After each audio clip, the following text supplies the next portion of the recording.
Hello students, welcome to my channel IGNOU study material. I hope कि आप सब अच्छे होंगे, मैं भी बहुत अच्छी हूँ।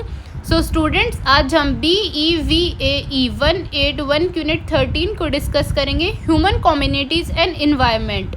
इसमें हम 6 टॉपिक कवर करेंगे। सबसे first introduction, second human population growth, third human health and welfare, fourth natural disaster, fifth preparedness for disaster management and last resettlement and rehabilitation of people, problems and concerns. सबसे पहले हम इसके introduction की बात करेंगे। इसके इंट्रोडक्शन बताया गया है कि जो हमारे नेचुरल रिसोर्सेज हैं वो हमारी नीड्स को फुलफिल करते हैं। नेक्स्ट टॉपिक है आपका ह्यूमन पॉपुलेशन ग्रोथ। देखो, आपकी पॉपुलेशन कब इंक्रीज होती है? जब हमारे जो बर्थ रेट है वो हाई होते हैं as compare to death rate. मतलब कि बर्थ रेट हाई होते हैं और डेथ रेट बहुत ही कम होते हैं। ठीक है, हमारी ह्यूमन पॉपुलेशन ग्रोथ होती है जो हमारे नंबर ऑफ इंडिविजुअल हैं, जब वो इंक्रीज होने लग जाते हैं हमारी पॉपुलेशन में एक पीरियड ऑफ टाइम के साथ। जो आपकी लास्ट 2 सेंचुरीज हैं उसमें आपकी पॉपुलेशन बहुत ज़्यादा ग्रो हुई है आफ्टर इंडस्ट्रियल रेवोल्यूशन। ठीक है, क्योंकि हम क्या है, एडवांस हो गए हैं मेडिसिन में भी, एग्रीकल्चर में भी और सैनिटेशन में भी।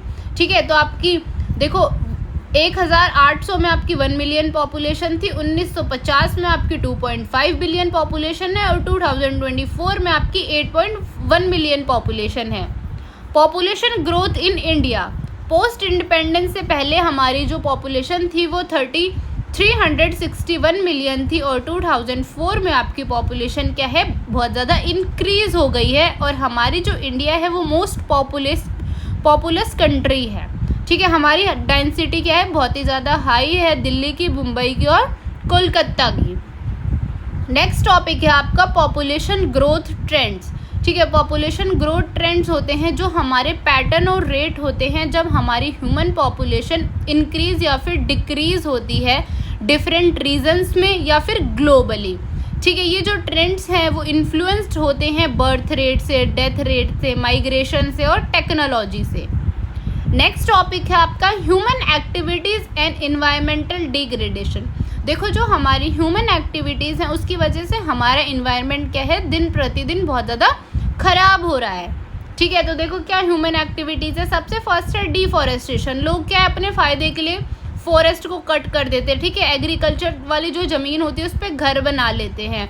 इसकी वजह से हमारी बायोडाइवर्सिटी का बहुत ज़्यादा लॉस होता है और हमारी जो वाटर साइकिल है वो भी डिस्टर्ब हो जाती है। इंडस्ट्रियलाइजेशन, इतना ज़्यादा पॉल्यूशन हो गया है एयर और वाटर पॉल्यूशन की बस पूछो ही मत। ठीक है, एग्रीकल्चर में इतने ज़्यादा केमिकल फर्टिलाइजर्स यूज़ किए जा रहे हैं जिससे हमारी प्रोडक्टिविटी तो इंक्रीज हो रही है बट जो हमारी ह्यूमन हेल्थ है उस पर बहुत ज़्यादा इम्पैक्ट पड़ रहा है क्योंकि जो केमिकल्स हैं वो बहुत ज़्यादा यूज़ हो रहे हैं। नेक्स्ट है आपका अर्बनाइजेशन। लोग क्या कर रहे हैं कि भाई सिर्फ जो नेचुरल रिसोर्सेज है उनको इतना ज़्यादा कंज्यूम कर रहे हैं कि हमारे नेचुरल रिसोर्सेज दिन प्रतिदिन ख़राब होते जा रहे हैं और हमारी जो डिमांड है वाटर को लेके, एनर्जी को लेके, वो बहुत ज़्यादा बढ़ रही है। नेक्स्ट है ओवर पॉपुलेशन।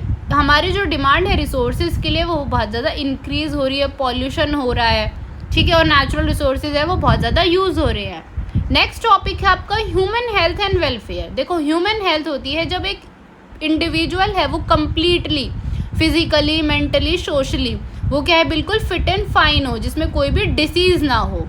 ह्यूमन वेलफेयर होता है आपका जो भी इंडिविजुअल, जो भी कम्युनिटीज़ है उसको जो बेसिक नीड्स उसकी क्या है, फुलफिल हों। ठीक है, कोई भी इंडिविजुअल या कम्युनिटी की जो भी बेसिक नीड्स है वो फुलफिल हों, जैसे फूड अच्छा मिले, पानी अच्छा मिले, शेल्टर मिले, हेल्थ केयर मिले, एजुकेशन मिले और एक अच्छा इन्वायरमेंट मिले।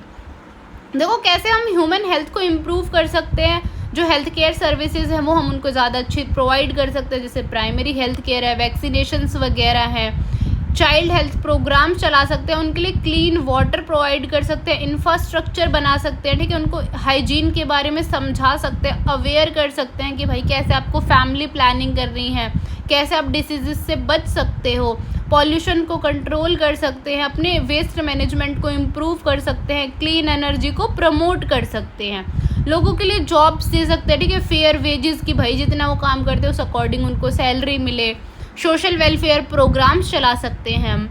नेक्स्ट टॉपिक है आपका कम्युनिटी हेल्थ। कम्युनिटी हेल्थ होता है जो आपकी इंटायर पॉपुलेशन है, ठीक है, उसकी हेल्थ क्या है, प्रोटेक्ट हो, इम्प्रूव हो और मेंटेन हो एक गिवन एरिया में, ठीक है। वो भाई आप उनको एजुकेट कर सकते हो, उनको सर्विसेज के बारे में बता सकते हो।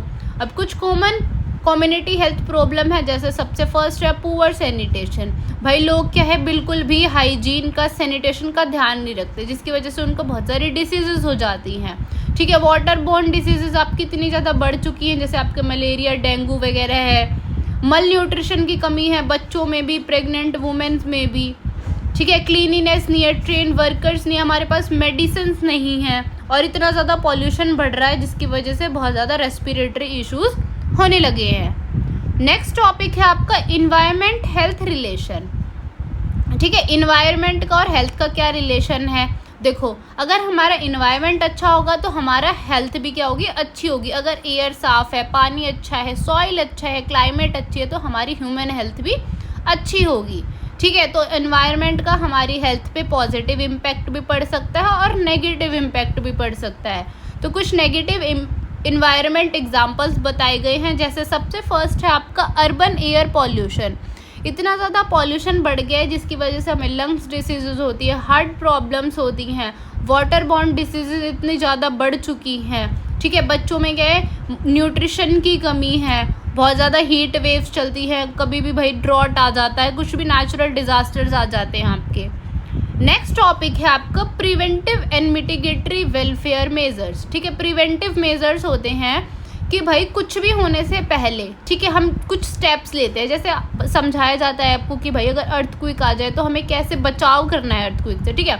मतलब कि फॉर एग्जांपल कि भाई क्या प्रिवेंटिव ले सकते हैं हम कुछ भी चीज़ होने से पहले, कोई भी इन्वायरमेंट हज़ार्ड होने से पहले हम क्या स्टेप्स उठा सकते हैं। और मिटिगेटरी मेजर्स होता है कि भाई वो डिज़ास्टर होने के बाद कैसे हम उसका इम्पैक्ट कम कर सकते हैं।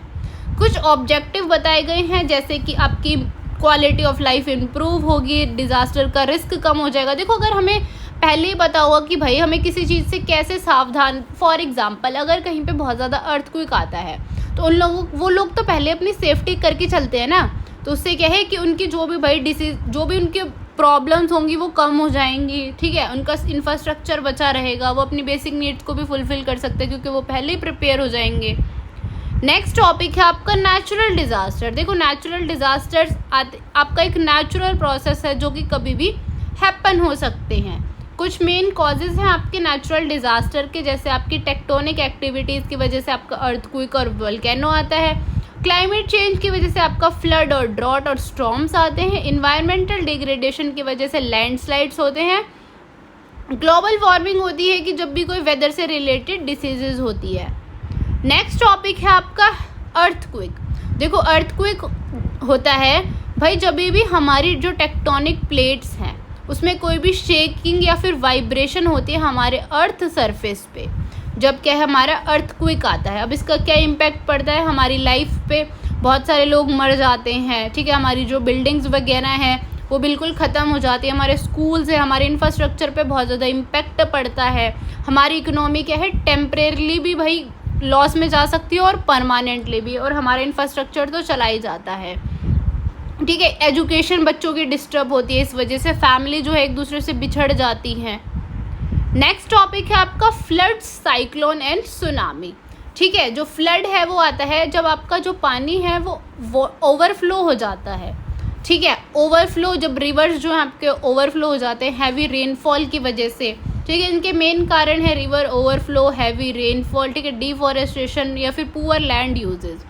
साइक्लोन आता है आपका जब आपके बहुत तेज के स्ट्रॉन्ग विंड्स चल रहे हैं, बहुत हैवी रेनफॉल है आपकी, जब हमारा क्या है साइक्लोन आ जाता है। इसके इम्पैक्ट पड़ते हैं कि हमारी बिल्डिंग्स डैमेज हो जाती है, हमारी ट्रीज़, पावर लाइंस ख़त्म हो जाती हैं, हमारे इंफ्रास्ट्रक्चर ख़राब हो जाता है।